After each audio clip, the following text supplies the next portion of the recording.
E aí pessoal, tudo bem? Pessoal, hoje a nossa videoaula ela vai ser sobre receptores elétricos.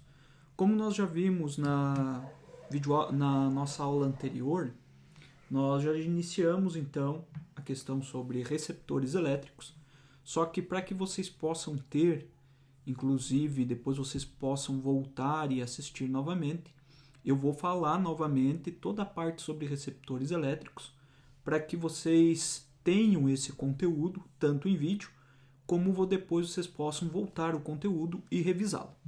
Bem, então receptores, como nós já tínhamos discutido, eles são dispositivos que convertem a energia elétrica em uma outra modalidade de energia, certo? E que, desde que essa outra modalidade de energia não seja energia térmica. Então pode ser energia cinética, energia mecânica, energia luminosa, mas não pode ser exclusivamente energia térmica.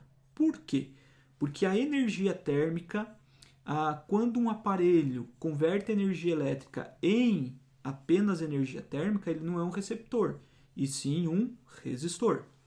Então aqui nós temos o que seria, na verdade, um gráfico, né, para nos indicar bem certinho o que é o receptor elétrico. Então nós temos o receptor elétrico, a energia elétrica entra nesse receptor, esse receptor ele vai converter uma parte dessa energia elétrica em energia não elétrica e uma parte ele próprio dissipa em forma de energia térmica. Ou seja, isso significa que o nosso receptor elétrico ele tem uma resistência elétrica. Essa resistência interna vai fazer com que uma parte da energia elétrica acabe se dissipando em forma de energia térmica. Como nós já conhecemos, esse é o chamado efeito Joule, ou Joule. A energia, então, que nós temos aqui não elétrica, que é obtida a partir da energia elétrica, depende do tipo específico do receptor. Então, temos ali a energia química, como a das pilhas e baterias, que são recarregáveis durante o processo de recarga. Então, temos energia química, energia luminosa, energia sonora, foi como eu falei para vocês. Então, a característica, existem duas características de um receptor, que são a sua força contra-eletromotriz e a sua resistência elétrica interna. Então, a força contra-eletromotriz, que ela é simbolizada pelo nosso Ezinho ali, já característico como nós já vimos lá em geradores, né, que simboliza, só que ele tem um apóstrofe, e a mesma é medida em volts. E a resistência elétrica interna desse receptor. Então, todo receptor real, ele possui uma resistência interna. Um exemplo é você pegar, vamos pegar aqui, tomar como exemplo um cortador de grama. Por quê? O cortador de grama, ele converte, ele recebe energia elétrica, né? Ele recebe energia elétrica e converte essa energia elétrica em energia mecânica.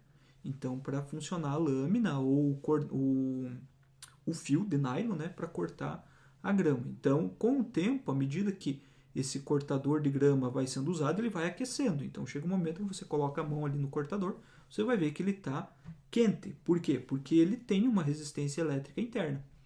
Então, o que são essas duas características? A força contra-eletromotriz, ele indica a quantidade de energia elétrica que será convertida em energia não elétrica por cada unidade de carga elétrica que atravessa o receptor. Ou seja, foi exatamente o que eu fiz na outra aula e mostrei para vocês o cálculo, a dedução, da onde que inclusive nós tínhamos a potência útil. Lembram? Que a potência útil, nesse caso, seria então a força contra-eletromotriz vezes a corrente, que foi daí. Então a força contra-eletromotriz tem essa concepção, tem esse conceito. A resistência elétrica interna se deve ao fato do receptor ser fabricado com materiais condutores de eletricidade, portanto, todo receptor apresenta uma certa resistência elétrica, e isso nós também já comentamos. Então, o que nós vimos ainda na outra aula? Que em um circuito elétrico, os receptores eles são representados pelos símbolos que nós temos aqui. Olhe bem, exatamente o mesmo símbolo, como eu falei para vocês, do gerador, como vocês estão vendo, ó. Então, nós temos aqui o que vai diferenciar entre o símbolo do receptor, que aqui pode ser qualquer um dos dois, o símbolo do receptor e do gerador elétrico é por onde entra a corrente, ou seja, é o sentido da corrente elétrica. Nesse caso, num receptor elétrico, a corrente tem como sentido entrando no positivo e saindo pelo negativo. No gerador elétrico, ao contrário, ela sai pelo positivo e entra no negativo. Então, como eu falei para vocês na nossa aula, é interessante que vocês marquem bem essa questão da representação de um receptor elétrico e de um gerador elétrico. Então, vimos também a nossa equação do receptor, que quando dizemos que a força contra-eletromotriz de um motor elétrico, que é de 9 volts, significa que a cada 1 coulomb de carga que atravessa o motor, 9 joules de energia elétrica são convertidos em 9 joules de energia mecânica, que é aquela questão da quantidade de energia por coulomb de carga, por unidade de carga elétrica que atravessa o nosso receptor.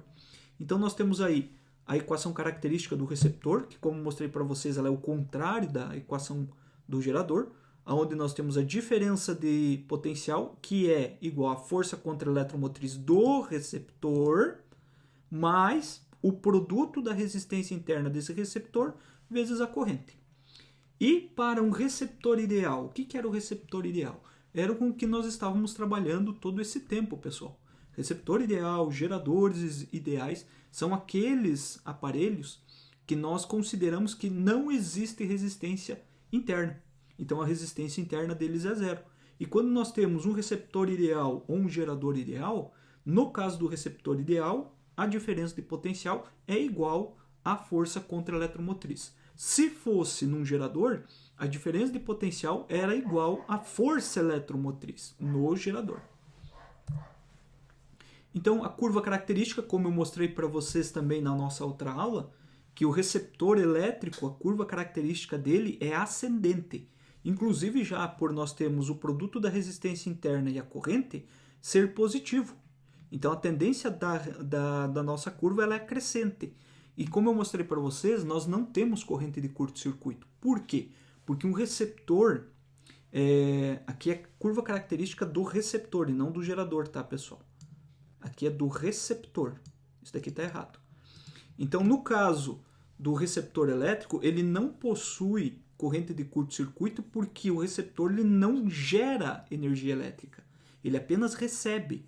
E nesse caso, se, como eu mostrei para você, você pega uma tomada de uma TV que esteja desligada e coloca os dois dedos no plug do receptor, ou emenda ali os dois, o positivo e o negativo, não vai dar nada. Você não tem corrente de curto. Porque em nenhum momento um receptor elétrico ele vai produzir energia elétrica. Ele apenas vai receber e converter em outra modalidade. Então, por isso que num gráfico de receptor elétrico, a curva característica do receptor é sempre ascendente e não tem corrente de curto. Então, nós temos aqui, observe que a tensão mínima U é obtida quando a corrente ela é igual a zero, que é nessa situação que nós temos, aonde então nesse caso nós consideramos que a diferença de potencial ela é igual à força contra eletromotriz, mas só quando a corrente é igual a zero, ou seja, quando nós não temos passagem de corrente dentro desse nosso receptor elétrico.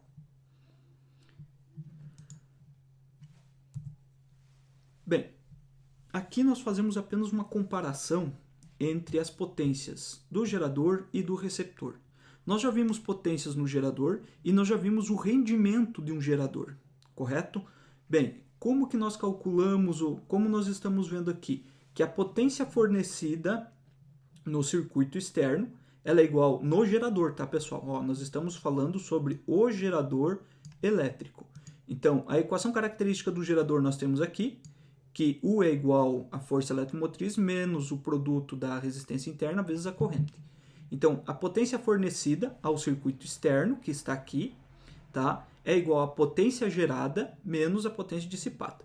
Então, daí nós temos, inclusive, que o rendimento de um gerador ele é dado pela relação, pela potência fornecida em razão da potência gerada. Então aí nós tínhamos o rendimento do gerador. Naturalmente que o rendimento nunca chega a 1, não é igual a 1, porque todo gerador também tem resistência interna. Então uma parte acaba sendo dissipada em forma de calor pelo próprio gerador. Quando se trata de um receptor elétrico, nós vamos apenas fazer uma correção aqui, ó, que no receptor elétrico, tá? Deixa eu só mostrar um negócio aqui para vocês, que aqui ele tem um pequeno erro.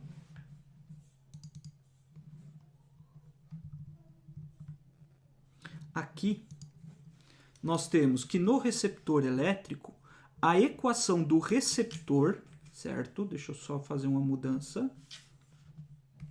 A equação do receptor, aqui, nesse caso, ela é positiva, tá, pessoal?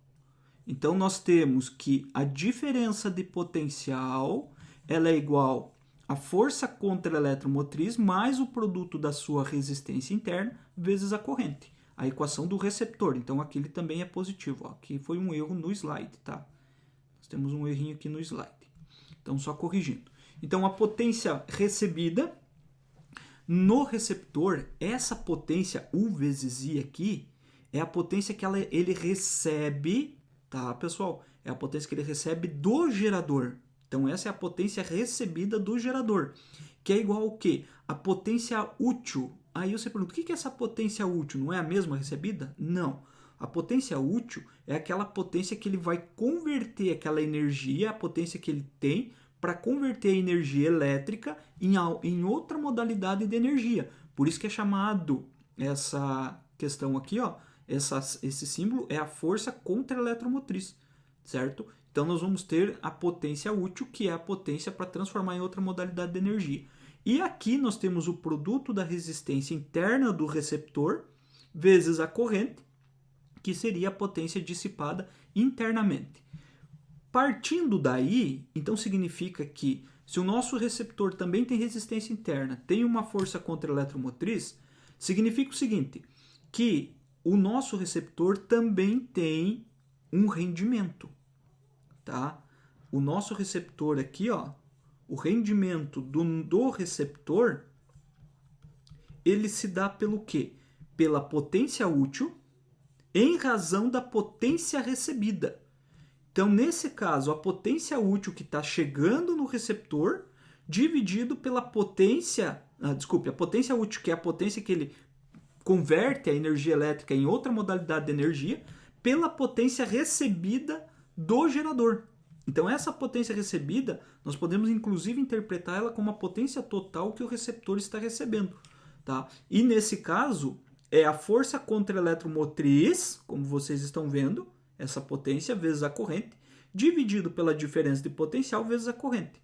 Se eu cortar as correntes aqui, nós vamos ter então que o rendimento do receptor, ele pode ser determinado pela força contra-eletromotriz dividido pela diferença de potencial. O contrário, inclusive, do que nós vimos dentro de geradores, né? Que nos geradores era a diferença de potencial dividido pela força eletromotriz. No receptor é a força contra-eletromotriz dividido pela diferença de potencial. Aqui, pessoal, nós encerramos a parte de receptores. Só que tem algumas outras questões que eu quero mostrar para vocês quando nós tratamos principalmente de receptores e ligações com receptores, certo? As ligações de gerador com receptores, como que nós podemos tratar isso? Deixa eu só apagar aqui.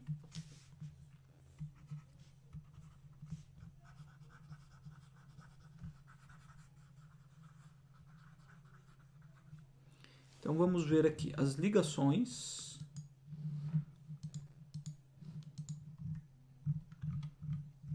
O circuito gerador, receptor e resistor. Olha a nhaca que dá agora. Bem, como vocês estão vendo, tá? Como que nós vamos interpretar um circuito como este? Olhe bem, se nós considerarmos um circuito que nós temos aqui, ó, eu tenho um resistor, tá? Eu tenho aqui um receptor e eu tenho aqui um gerador. Pode notar que, inclusive, o símbolo do gerador é exatamente igual ao símbolo do receptor, pessoal. Então, aqui nós temos que para as tensões, que é a tensão total U, a diferença de potencial que sai do nosso gerador, ele é nada mais do que a soma da tensão no resistor mais a soma da tensão no receptor, pessoal. Então vocês estão vendo que agora nós temos que considerar a diferença. Se o nosso sistema está ligado em série, eu tenho que considerar a diferença de potencial que eu vou ter no resistor e a diferença de potencial que eu vou ter no receptor. Isso lembrando um pouquinho de associação de resistores também, que nós tivemos já há algum tempo atrás, certo? E nós vimos que quando nós temos resistores associados em série, em cada resistor eu vou ter um valor de tensão. E aqui é a mesma coisa. Eu tenho um resistor e um receptor associado em série. E nesse caso eu também vou ter uma diferença de potencial em cada um deles. Aí, partindo então da equação do gerador que nós temos aqui a equação do gerador, porque a tensão total que dá associação é a tensão do gerador. Então, equação do gerador, a primeira tensão, tensão 1, que corresponde a, vamos colocar aqui, do nosso receptor, e a tensão 2, que corresponde do nosso resistor.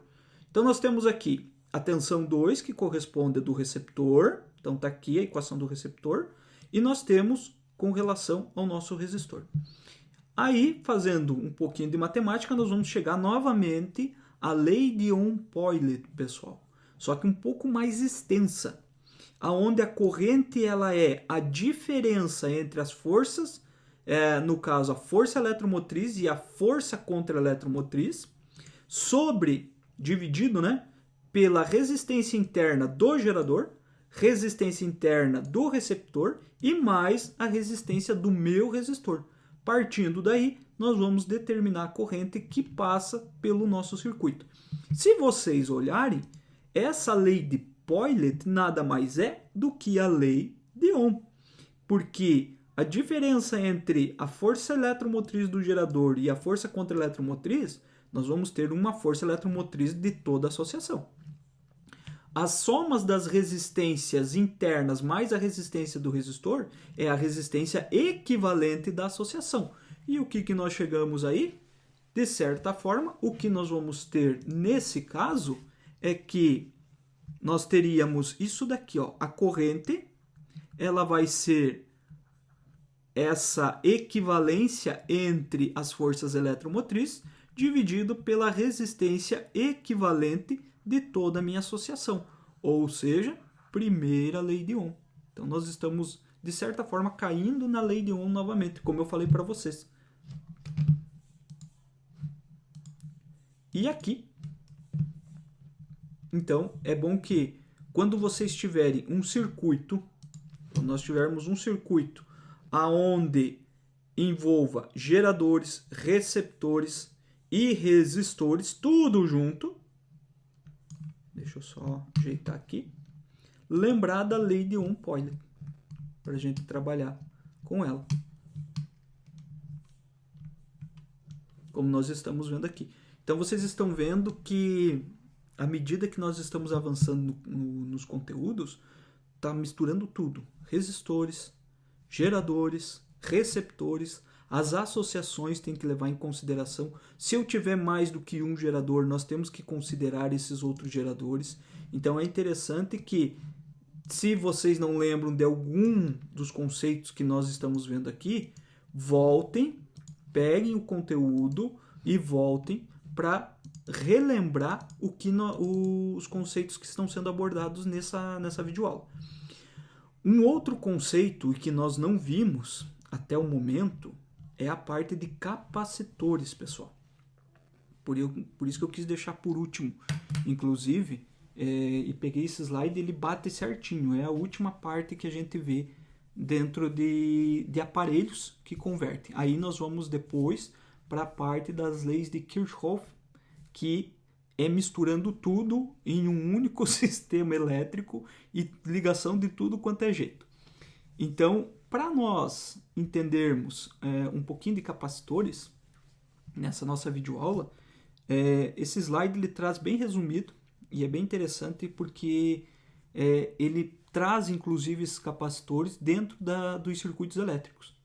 Então esses capacitores eles são chamados também de condensadores. E, na verdade, dentro de um circuito elétrico, a única função de um capacitor é armazenar carga elétrica e energia elétrica.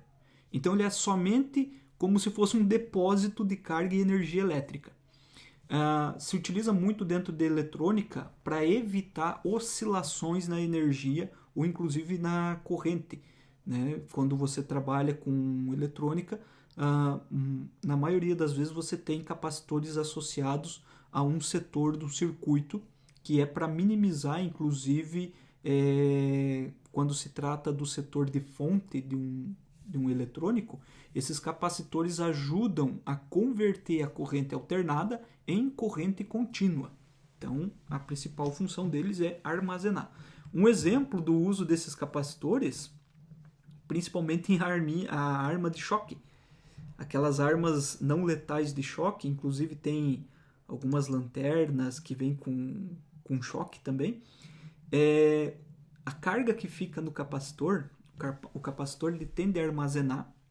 Então, ele armazena uma certa quantidade de carga, dependendo das suas especificações.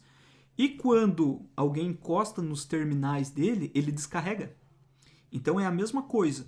Então, no momento de uma arma de choque onde ele tem duas pontas de metal, pensem que aquelas duas pontas de metal são os terminais do capacitor. Então, quando ele está carregado, se alguém encostar nas duas pontas, ele vai descarregar na pessoa. Então, as armas de choque elas funcionam com condensadores, com capacitores. Então, como eu coloquei ali, como está nesse slide, os capacitores são constituídos por um par de condutores, que são denominados armaduras, entre as quais é mantido um material isolante, um dielétrico, como ar, óleo, papel, cerâmica ou qualquer outro material que não conduz eletricidade. Então, essas placas ficam separadas por esse material não condutor, por esse material isolante. Então, nesse caso, em um circuito elétrico, os capacitores são representados pelo seguinte símbolo. Então, eu tenho duas placas, onde nós temos o C, que corresponde ao capacitor, o Q, que é a quantidade de carga, e o U, que é, no caso, a diferença de potencial. Então, são duas retinhas aqui indicando que são duas placas, certo? Então, quando as armaduras de um capacitor são submetidas a uma diferença de potencial, cada uma se eletriza. Então, volta a questão de eletrostática, de eletrização, devido à diferença de potencial. Então, eles vão se eletrizar com uma carga, um valor de carga Q, porém de sinais contrários, claro, porque se eu tenho uma diferença de potencial positivo e negativo nas pontas dos terminais, eu vou ter eletrizações diferentes. Então, dizemos que o capacitor ele está carregado com carga elétrica Q. A capacidade ou capacitância eletrostática do capacitor ele é definido pela relação que nós temos aqui, que é a quantidade de carga em razão da diferença de potencial. Então, essa medida de Coulomb por volt, certo? É o que dá origem ao termo Faraday. Então, o Faraday ele é a unidade de medida de capacitância eletrostática ou da capacitância do capacitor, como nós falamos. Então, o Faraday ele é a quantidade em coulombs de carga que o capacitor recebe por cada unidade de volt a qual ele está submetido. Então, naturalmente que essa capacitância ela vai depender, pessoal, principalmente de como o capacitor foi construído.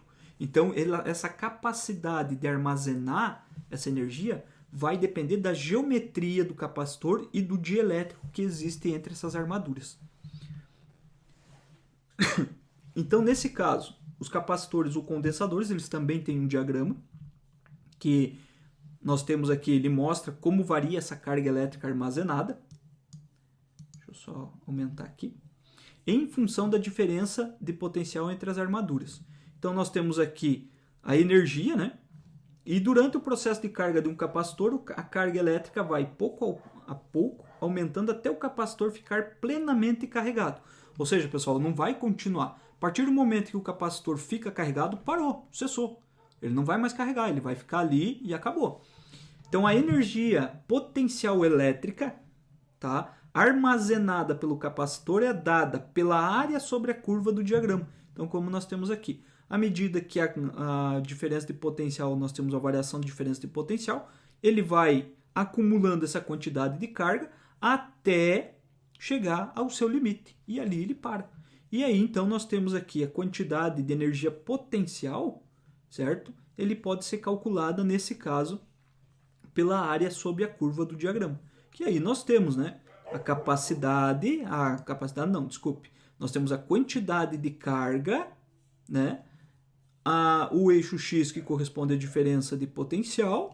Então, a energia potencial elétrica vai ser, como nós temos aqui, a quantidade de carga vezes a tensão, dividido por 2, que nada mais é do que a área do nosso triângulo que nós temos, nosso triângulo retângulo aqui. Aí, assim, como que um capacitor funciona dentro de um circuito elétrico? Seria mais ou menos nesse sentido aqui, ó. Quando o circuito que você tem o resistor e capacitor, e nós podemos ainda ter resistor, capacitor e receptor e gerador, tá? Então, através de um capacitor plenamente carregado, não é possível a passagem de uma corrente elétrica contínua, pois o material existente entre as armaduras é isolante elétrico. Portanto, em um circuito elétrico, o capacitor carregado pode ser considerado uma chave aberta. E no ramo que contém o capacitor, a corrente elétrica ela é nula. Ele só se carrega com aquela quantidade de carga. Não tem a corrente. A não ser que, por um instante, se desligue o gerador. Aí ele vai servir como uma bateria muito curtinha. Ele dá aquele impulso, né? Então ele acaba servindo como, depois que se desliga o gerador, ele acaba jogando aquela quantidade de energia elétrica no circuito. Então, por um breve instante, por um breve momento, depois que se desliga o gerador, ele funciona como um gerador. Só que o capacitor ele acaba descarregando no circuito. Então, você desliga o gerador e ele descarrega. Então, a partir dali, ele tem como se ele funcionasse parecido com um gerador. Enquanto isso, ele é apenas uma chave aberta. Ele não vai fazer nada, ele vai estar lá carregando, vai ficar lá carregando. E no ramo que contém o capacitor, a corrente elétrica é nula. Então, para efeito de resolução, o ramo que contém o capacitor pode ser retirado do circuito. E o circuito restante resolvido como temos feito até agora. Então, como vocês estão vendo, nós temos aqui um circuito, temos um gerador, aqui nós temos o gerador real, certo? Com a sua resistência interna, a corrente está saindo por aqui, beleza. Então, devido à diferença de potencial, o meu capacitor só está carregando. Ele está ali, carregadinho, ó. Então, nesse caso, a corrente ela segue por esse ramo, passa aqui, segue nesse ramo aqui, também se encontra nesse ponto e volta para o gerador. Então, quer dizer, em nenhum momento a corrente passa aqui, porque não tem como passar corrente no capacitor. Ele é aberto, ele tem um dielétrico, ele tem um material isolante aqui no meio, entre as duas placas. Então, nesse caso, a gente desconsidera esse ramo. Como vocês estão vendo aqui, ó. Na segunda figura, ele desconsidera aonde estava o capacitor. Então, normalmente, segue os ramos somente por onde a corrente elétrica pode passar. Então, cuidado com esses detalhes, principalmente em questões de vestibular e Enem. Se aparecer um capacitor no meio de um arranjo elétrico, em um circuito elétrico, vocês sabem que ali não passa corrente elétrica. Então, se não há passagem de corrente elétrica, você desconsidera aquele ramo. Então, resolvido o circuito, podemos determinar a diferença de potencial entre os pontos que estava ligado ao capacitor e com essa diferença calcular a sua carga elétrica Q e a energia elétrica potencial elétrica, na verdade, né? A sua energia potencial elétrica por ele armazenada. Foi como eu falei. Como ele está entre os terminais, ele acaba recebendo essa diferença de potencial e ele se carrega. E como eu disse, ele fica ali carregadinho, quietinho no canto dele, mas não tem passagem de corrente. Quando que vai haver a passagem? Quando que ele vai, digamos assim, fazer com que a corrente circule pelo trajeto do circuito? É quando eu tirar esse gerador. Quando eu desligar esse gerador, por um breve instante, um momento, ele se descarrega no circuito. Então aí nós temos mais uma quantidade de corrente que passa pelo circuito.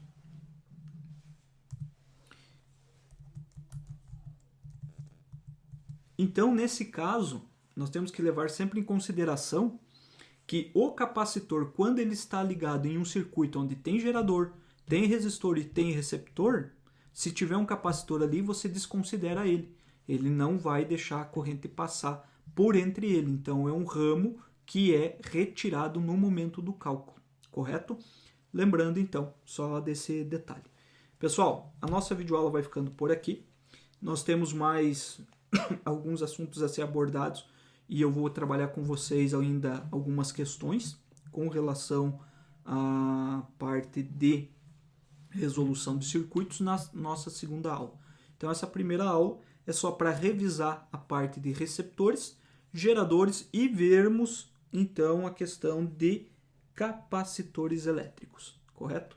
Então, até a próxima aula. Só relembrando que eu quero, na verdade, o relatório dos temas que foram abordados nessa videoaula, certo, pessoal? Então, postem lá na plataforma esse breve relatório só indicando os temas que nós vimos aqui nessa videoaula.